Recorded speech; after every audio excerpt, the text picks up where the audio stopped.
introduce Gordon McKay of Access Partnership, who is now based in London. Gordon jumped ship from serving as Shadow Energy Minister in South Africa in the South African Parliament to public policy. He's now consulting to governments and large corporates on digital fairness, access, and sustainability in public policy. Gordon's a part South African Scot who is helping drive tech for good, ensuring the world has equal and fair rights in an increasing digitized world. Over to yourself, Gordon. Thank you very much, and greetings to everyone, all the other panelists, as well as those who have joined us today. Always a fantastic opportunity to talk about tech. Tech is the biggest issue that faces all of us going forward, and it's interesting to see just the emergence over the last sort of 5 years, how what we spoke about as sort of tech policy is just now policy, right? So every single company in the world, no matter who they are, has some kind of risk or interest in technology. And that's where a company like mine, Access Partnership, comes in. We've been around for about 21 years, and in that 21 years, technology has fundamentally changed and changed the way that we as individuals, consumers, businesses, and governments all have to engage. And that process can be quite complicated, it can be quite challenging, and the role of a company like mine is to really help governments, businesses, and consumers kind of achieve policy outcomes around technology that really allow us to unlock the benefits of technology, of which they have been significant. You'll be aware that the internet and sort of the technological innovation around the internet has helped raise about 3 billion people out of poverty in the last 20 years. And, there's a huge number of projects and innovations, and the innovation that you're seeing today from our fellow members in the network around that, those applications of those technologies can be broadly used to really drive economic development, achieve social outcomes. And the future is bright with technology, but there is obviously a need for us to assess how technologies enter markets, how technologies are regulated within markets, and particularly how do we make sure that the benefits of these technologies are as broad as possible. So I'm very pleased to be able to just kind of touch a little short base on what we do at Access Partnership. As a company, we are very much based around the idea that on this idea of fair tech and fair tech policy. But what does that specifically mean? It means sort of essentially driving policy outcomes that ensure fair outcomes for all of us, business, governments, and consumers, and particularly consumers, because technology itself is neutral, but how it is applied in different settings can have benefits or drawbacks, as we can see from a host of social media and other forms of technology, where we're only starting to grapple with the many challenges that underpin the uses of such things as Facebook or social media. And this has even more consequences as technology evolves and gets more complicated. As a company, we're committed to getting new forms of technology into markets as quickly as possible so that consumers can use them. We believe that the best form of engagement around technology is to make sure that the markets provide access, that consumers can use them, because through using them, we learn what the benefits are and what the drawbacks are. And this then gives market signals and policy signals to government on exactly how we should be thinking around new technologies. Because technological innovation is critical and it's important. People on this call are running businesses that are built around innovation, and you don't want to stifle that innovation. Technological development requires the innovation of the entrepreneurs and companies which we have on this call today. So it's very critical that governments don't stifle that innovation and support it. And that means making sure that we believe get the technology into the markets in front of consumers and businesses as quickly as possible, so those companies can use them and individuals can use them. And then from there, we build the policy around that, around regulation and legislation, and make sure that the environments are usually supportive for the uptake of technology. That means, on the second part of the work that we do, that we believe in engineering fairness into the policy environments that regulate policy and technology. So the first one, as I just want to reiterate, is that we have to support market access for technologies. Companies and countries have to be having conversations in which we can allow entry for new ideas, new technologies, and that can benefit the broadest number of people. And the second point is then, in response to that, building the regulatory and legislative environment around it that supports fairness, that protects consumers, that protects businesses, and in some cases also necessary to protect governments. At Access Partnership, we do this with about 120 consultants based around the world. In 8 offices. We cover policy issues as broadly as everything from connectivity to sustainability, to data privacy, to cybercrime, to cybersecurity. And I'm very lucky to be staffed with very, very, very bright individuals who themselves are drawn from the tech sector, from the policy sector, from governments, from multilateral organizations, to make sure that we can have those conversations with companies and help translate their policies, the kind of work that they do on technological innovation, and translate that into conversations that you can have with policymakers globally. We have a very broad range of clients. We work with big and small, everything from sort of the big tech players all the way down to sort of innovators and startups.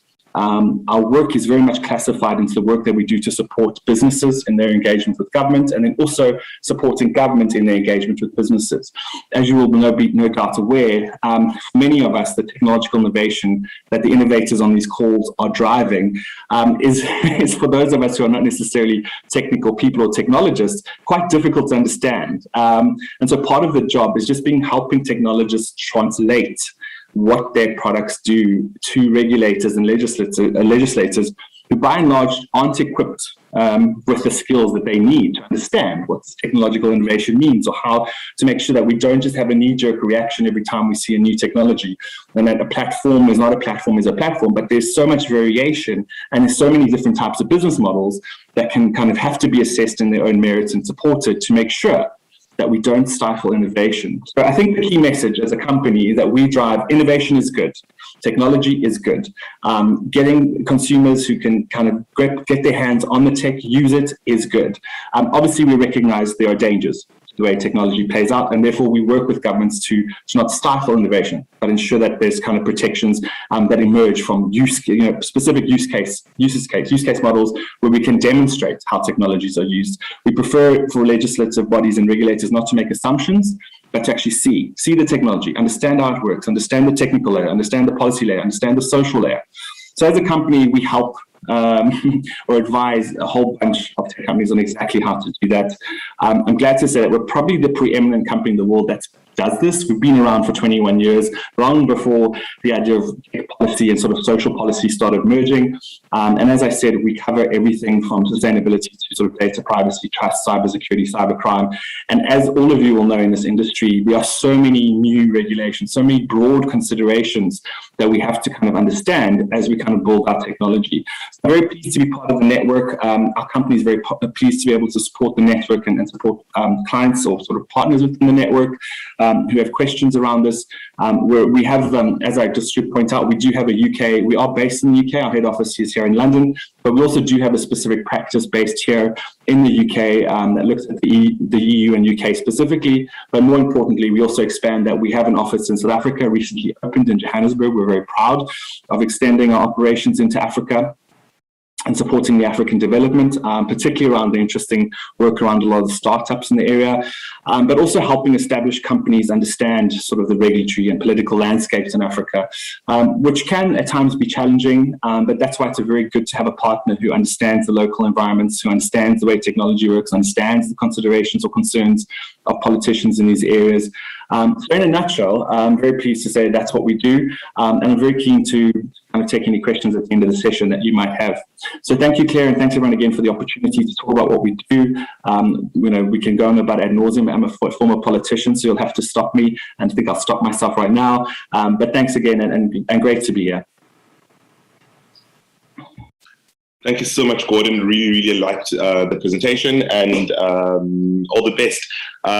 Looking at Claire's comment, if there are any questions, can you please feel free to reach out to Claire and share with her, and she will connect you directly with the founders and entrepreneurs. With that said, we will definitely love to go into the next session, which is speaker 8, which is Robin Pryor from Obigo Digital. Robin Pryor is digitizing documents across the world, and Africa is next for the growing mass documentation for digitization specialists.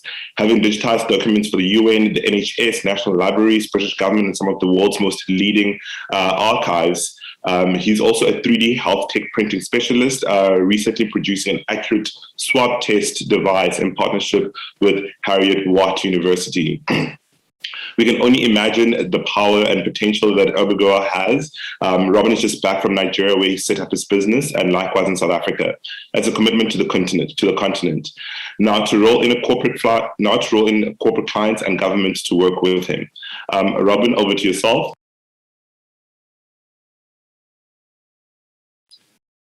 You're on mute, Robin.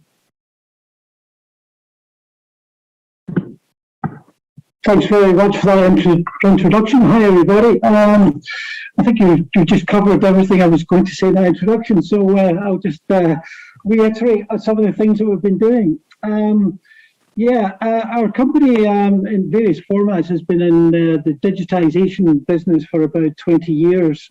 Originally coming from very fast data capture operations, we got into digital imaging to support the inbound ingestion of lots of information. So over the period of a good number of years, we've developed new processes to adequately and effectively capture information coming into organizations.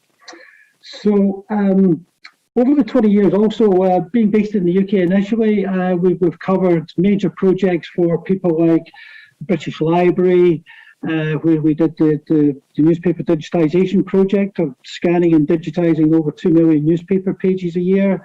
We did the 1911 census for the the National Archives in London, where we digitised over 18 million pages, capturing 34 million individual entries. We've done stuff in an international context also. When the UN wanted to move its HQ from Geneva to Budapest, they engaged with us to basically capture all the case records, so they didn't have to transport all the paper to the new office in Budapest. So from that point of view, we had like 16 people working in there for about 6 months. We developed our own process to basically get every single piece of paper digital and accessible to the entire corporate operation. And we also supported that when they moved.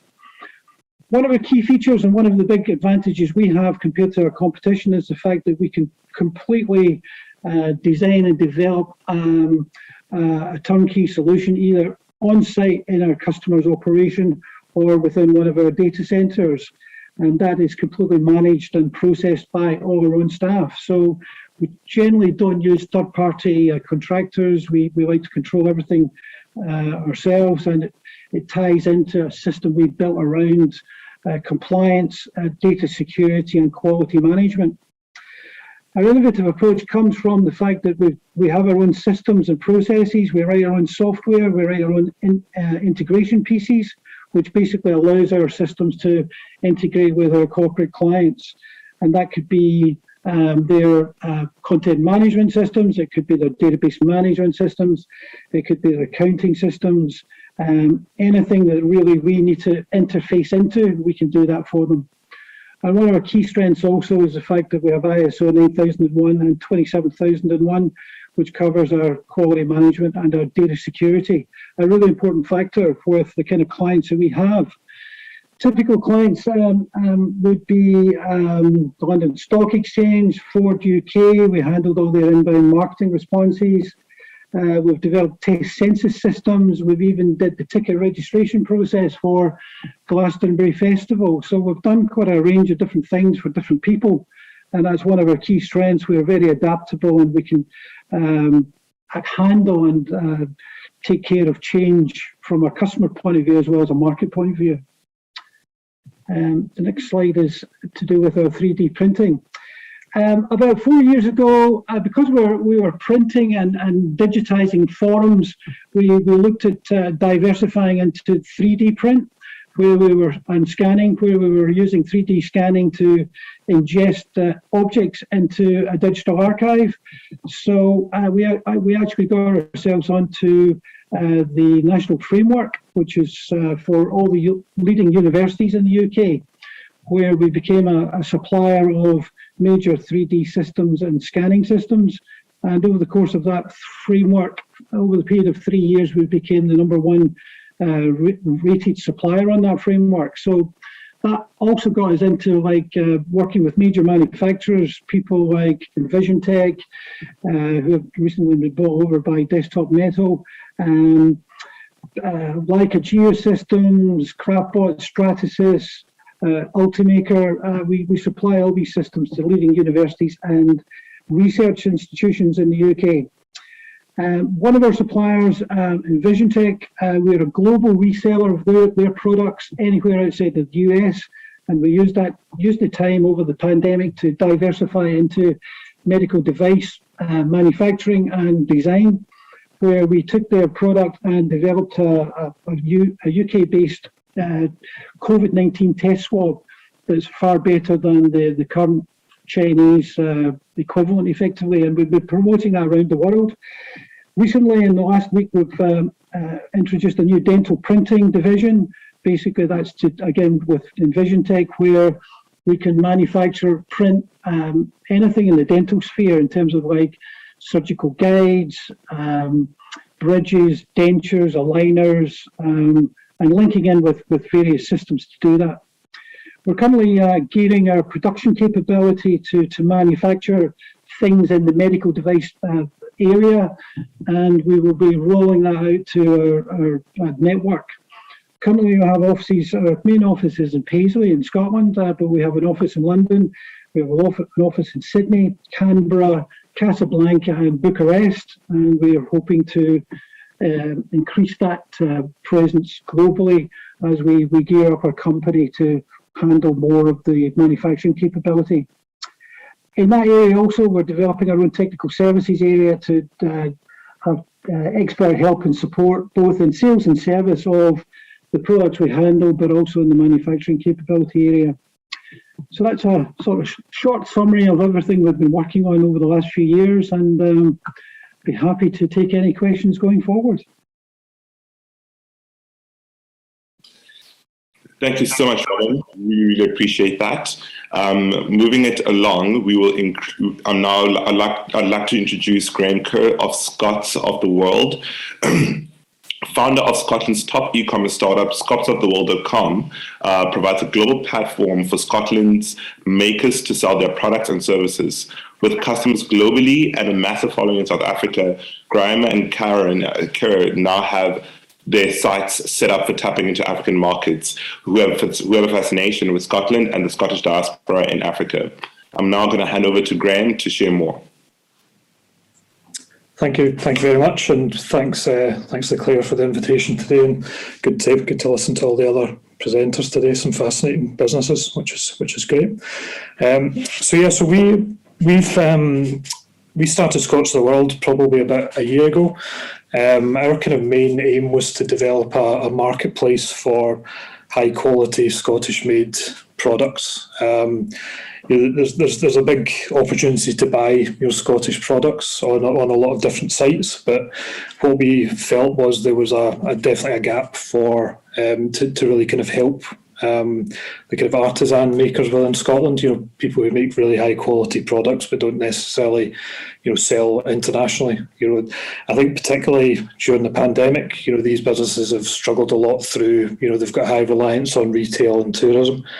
And I think it just highlighted the need for them to look kind of further afield. So our marketplace sort of brings together these high quality, sort of genuine Scottish made products. And our kind of background, my background is about 16 years in online and digital. My wife is a branding consultant, so we kind of thought, we can use that experience to help these fantastic companies to sell globally. So, if you want to go to the next slide, Claire. So just to kind of explain the model. So we've it's quite a unique model in Scotland. So there's quite a lot of e-commerce sites, but there's not any sort of genuine marketplaces. So we essentially provide the platform, we provide the audience and the marketing for the businesses, and we kind of represent them and allow them then to sort of focus on building and sort of making the products that are really popular when somebody visits Scotland, but as I say, is not sold internationally. So so we have a platform. They can list their products. Our system allows the customer to buy multiple products from multiple vendors. It then splits out the orders based on somebody's bought products from different vendors. The vendors receive a confirmation of an order. They can then accept or reject the order. It then comes through for their fulfillment, and then they can provide the customer with updates on their order for the individual items, as well as tracking codes, etc. But it's very easy for the customer. They have one transaction. They have one transaction through us. We've kind of we've expanded on the range recently as well, so we've started to sort of offer ancestry services as well, which has really just come from the market as well. We're starting to get a lot of people asking about their Scottish heritage, which also then leads into people wanting to buy products that are related to that heritage from different parts of the country and different areas. Claire, if you want to go to the next slide. So the main things that we offer is it's a multi-vendor marketplace. So we essentially provide the platform and act as an agent. And what we wanted to do was make it very inclusive. So we don't charge any fees until a sale's made, and we just take a commission for each sale. So that's where we found, we signed up sort of 95% of the brands we've spoken to, just because there's really no cost for them until they make a sale. And we've tried to make the commissions considerably lower than they would have to sell for wholesale as well. So we wanted to make it really inclusive. We're also launching a range of partner stores. So we've been speaking to a lot of Scottish associations throughout the world. We have one in the US signed up, and we're in talks with another 2 in the US and 1 in Asia. We're also in partnership with taking a lot of the brands into China, so we'll be launching a China store as well in the new year. And one thing that we're launching in 2022 is a subscription service as well. So the idea behind that is we deliver sort of high quality Scottish products to people on a regular basis, and it gives these brands a regular recurring income as well. So from an African perspective, we see there's a massive opportunity. Even through our social channels, we've built up a Facebook following of about 25,000 over the last 12 months. And South Africa is the second biggest country behind the US, when it comes to Scottish diaspora. So it's definitely a market that we're keen to get into. And I've always had an affinity for Africa as a whole. I grew up in Kenya for many years in Nairobi. So it's a part of Scotland I'm really keen to. It's part of the world we're kind of really keen to tap into. So the kind of help we could do really is kind of introduction to any kind of Scottish associations, and also just some advice around distribution and delivery within Africa as well. It's an area that quite a lot of the vendors are a bit nervous about. So that's us. I'll hand over to the next person. Thank you so much for that. Really, really appreciate it. I'm going to jump next to Alistair Tempest of E-Commerce Forum Africa, the voice of African e-commerce. Alistair Tempest has tremendous experience working for the EU in Brussels as a digital marketing and communications advisor. He's now based in South Africa, directing the E-Commerce Association for Africa, advancing e-commerce across the continent. Alistair, like Claire and Jenna, is also a global Scot for his service to both Scotland and his work internationally. Over to yourself, Alistair. Thank you very much indeed, and good afternoon to everyone. We were set up as the Association for E-Commerce around about the time that e-commerce was starting to gather some steam in South Africa. And our real aim in those days was to try and encourage more trust in e-commerce.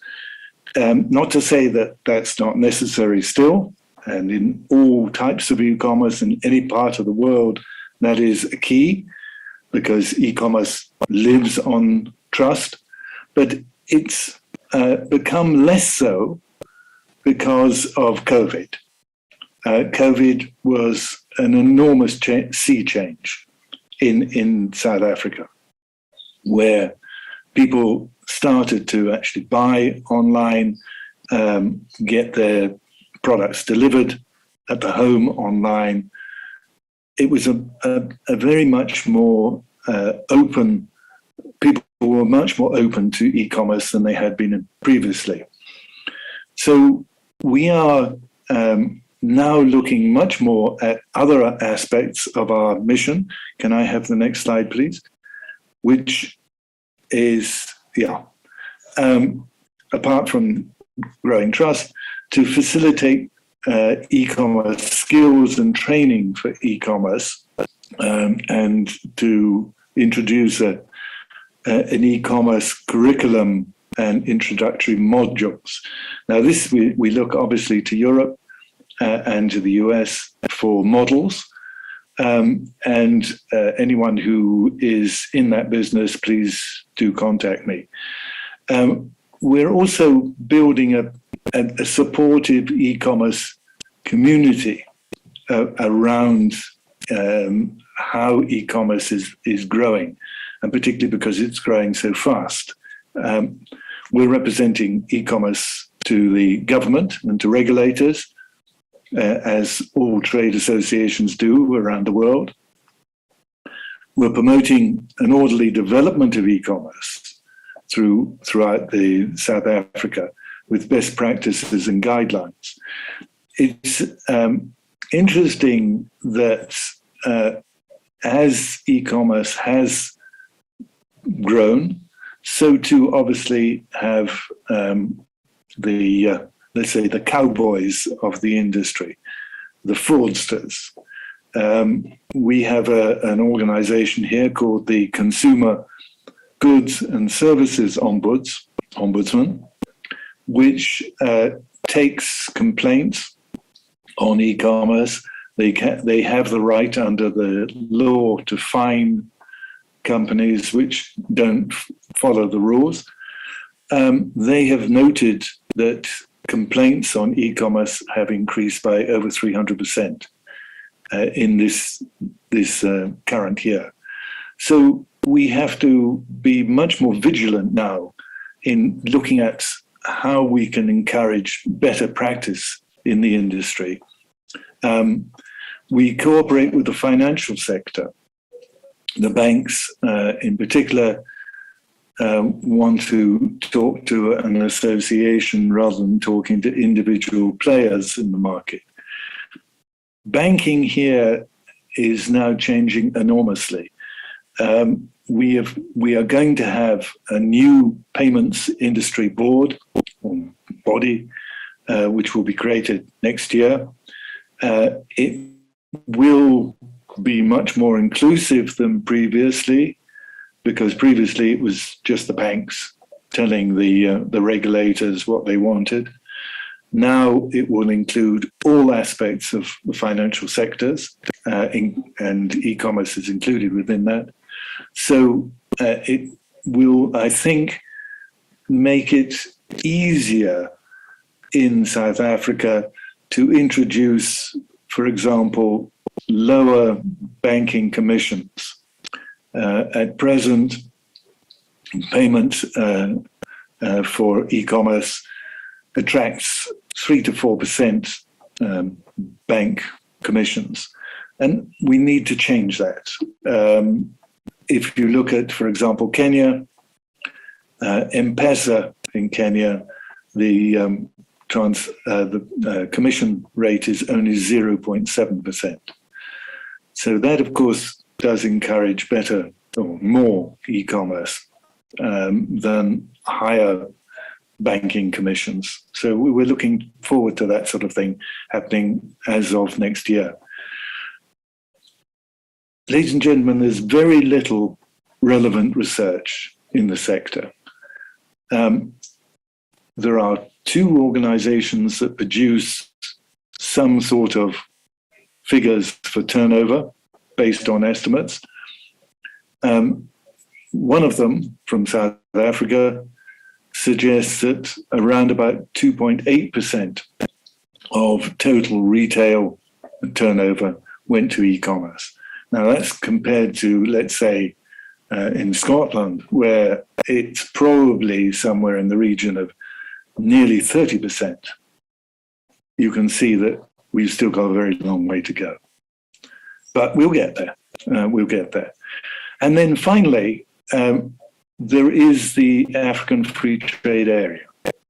and how that is going to develop over the next couple of years.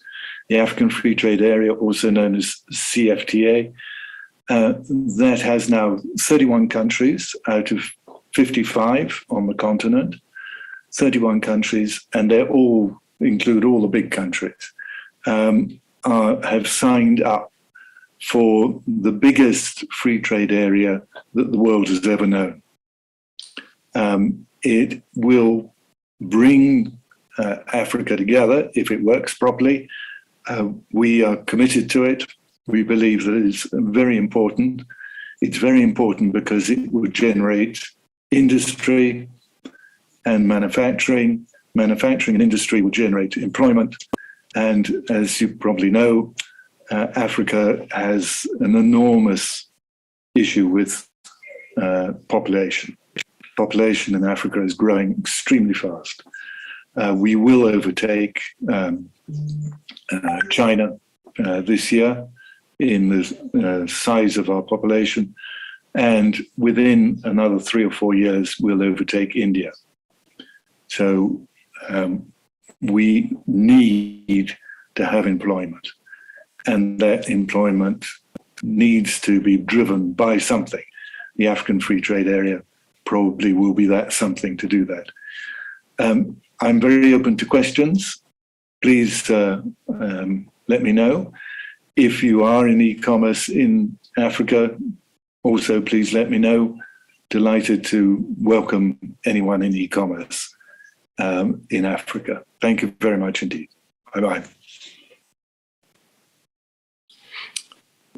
Thank you so much for the presentation, Alistair, and I think that's a really good call to action for all e-commerce businesses. Alistair is the person to go to. The next speaker we have is Kevin Phillips of IDU Software. IDU Software is budgeting, forecasting, and reporting technology for non-financial managers, working with companies with multiple offices and currently based in Cape Town and global offices in East Africa and US, the UK, Asia, and Australia. IDU Software is led by CEO Kevin Phillips, who's a chartered accountant and an accomplished writer and speaker on fintech. I'll hand over to Kevin to share more. Great, thank you. Great. If you want to just kick it off and run the video.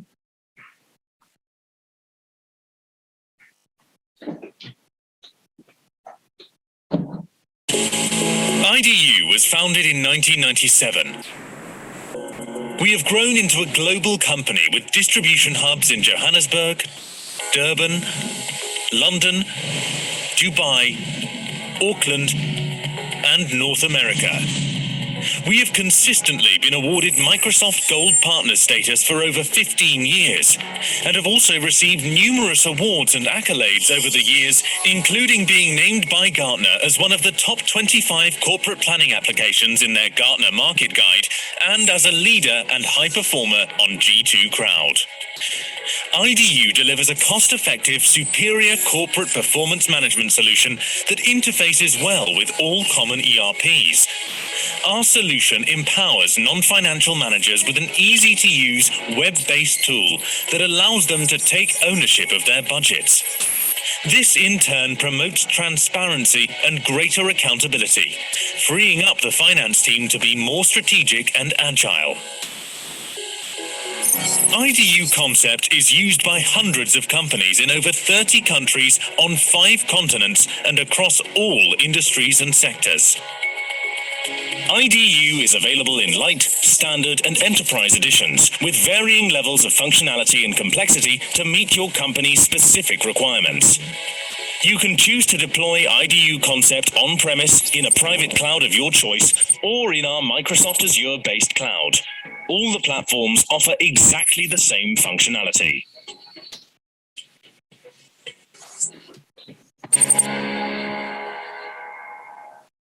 Cool. Thank you, Claire. You want to jump me on to the next slide? A little bit about me. I'm Kevin Phillips. Born in Scotland, spent quite a few years there, born in Stirling, in fact. I spent 40-odd years living in South Africa and did a CASA over here. Did spend 7 years back in London in financial services before relocating to Cape Town. And then 25 years ago started IDU, and quite honestly, I've never looked back. much nicer being in your own business than being in the corporate world, in my opinion. But that's just me. Okay, I've got 5 minutes. Already spent 2 of them, so let's run through the rest. We can jump to the next slide there. So about IDU, okay, so we've been around, as I said, for about a quarter of a century. We've got about 300 odd clients, 20,000 odd users, and as the video said, 30 countries, 5 continents. The product IDU concept has been around for 23 of those 25 years. So we started off as a consulting company. We sell to accountants, but it's designed for non-financial users, which sounds rather strange. The reason is that we focus on empowerment, ownership, and accountability, which are all very soft topics. But if any accountant or business manager out there knows, it's very difficult to get someone to be accountable for a budget and explain their variances for actuals against budgets unless they feel a sense of ownership around their budget, and that comes from having a facility or an ability to be empowered during that process. And that's what IDU is all about, giving those non-financial people a sense of empowerment, a sense of ownership around the budget process, so that ultimately they become accountable for variances. Obviously, to do that, you've got to have a user-friendly tool set. It's got to be easy for non-financial people to interact with, and that's really where we play. It's a package solution, so putting the system in place is relatively quick, it's relatively painless. We don't develop anything for clients specifically, unless there's a really good reason. We tend to spend our time developing things for our clients that can, for the better good, if you like, for the product as a whole. So most of our development ideas and concepts and new features and functions largely come from our clients. So we have very much an open door policy around there. As a result of all of that, our implementation is very much a case of configuring the functionalities in the system rather than developing them, which makes our implementation process fairly quick and relatively painless. The video did mention we give you lots of choice. We let you choose what platform you want to run on, what level of system you want to run. We even let you choose how you want to implement the system, from pretty much self-service, good luck. Any system trying to do a self-service implementation from scratch is always going to be tough. All the way through to us doing absolutely everything for you. So it's very much we give the client the choice. We're prepared to split things up, split the licensing, the platform, and the implementation to basically custom fit it to our client requirements. Next slide, please, Claire. So we built our system as a modular solution, which means you can actually license the modules that our clients need. So very few of our clients license absolutely everything in our system. In fact, nobody can, because consolidations, for example, it's an either or. It's either simple or it's advanced. Our core product started in budgeting, remains in budgeting, and supported by reporting. So probably 85–90% of our clients use financial budgeting and reporting. Financial modeling, particularly with the advent of COVID, has become very much more viable. People need to budget based on assumptions. They need to change those assumptions dynamically and very, very quickly to reforecast, to rework out what the heck is going on in this very, very changeable world in which we live. Asset reporting is really all about sort of managing your assets, letting users see what assets they're responsible for. It can turn an asset count for a global company into literally a one-day process rather than a several month or even year process. Sales planning and reporting is all about budgeting by customer, by product. So you're going down to a level of granularity that's a bit below the GL, and that's where we play. And then consolidations, you've got a simple, very simple consolidation tool set, or you could have the advanced one, which will pretty much do anything that any of our competitors will do. It's a very advanced consolidation tool set. And that's about it, and I'm sure I'm within my 5 minutes. I'll try very hard to keep within my timelines. Just leaves me to say thank you, Claire, for organising this. I must be honest, I've thoroughly enjoyed many of the presentations done by everybody. Some very interesting concepts in there. And if anybody wants to reach me, you can reach me through the website. Claire's got my details. Thank you very much.